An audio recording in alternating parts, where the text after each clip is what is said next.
नमस्कार दोस्तों। Last Saturday हमने जो गिव अवे किया था उसका कुछ मतलब विनर्स का जो कॉन्टैक्ट डिटेल्स नहीं आया अभी तक। आप जल्दी के जल्दी कॉन्टैक्ट डिटेल्स भेजिए ताकि हमने इधर से शिपिंग कर सकता है। मैंने उसका नाम थोड़ा सा इधर बोल देता हूँ, दरमियान नगी जी। और ये जो आपका जो एड्रेस सेंड कर दीजिए, रीना रीना जी आपका एड्रेस सेंड कर दीजिए। और ये जो है अंकित जी, अंकित सिंह, और इसका भी अपने एड्रेस सेंड कर दीजिए। और ये प्रिया रावत जी, ठीक है जी, आप एड्रेस सेंड कर दीजिए। और के आर कलेक्शन आपका एड्रेस सेंड कर दीजिए दोस्तों। और ये जो है दीपक कुमार जी, आप एड्रेस सेंड कर दीजिए।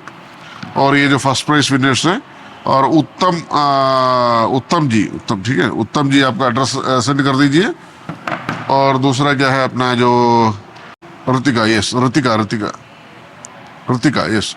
तो इतना लोग अपना एड्रेस सेंड कर दीजिए दोस्तों जल्दी के जल्दी। शायद ये जो लाइव वीडियो जो है ना जी, वो लाइव में लोग देखते हैं, उसके बाद कोई नहीं देखता मेरे ख्याल से। इसका वजह से मतलब इसका जो डिटेल्स नहीं मिला। ये मैंने नॉर्मल वीडियो बना रहा हूँ, लाइव नहीं है वीडियो, नॉर्मल वीडियो बना रहा हूँ।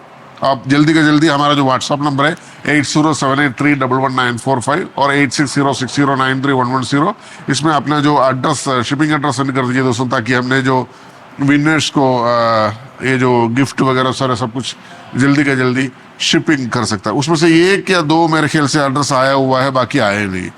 ठीक है जी, thank you so much for watching this video, thank you, bye bye.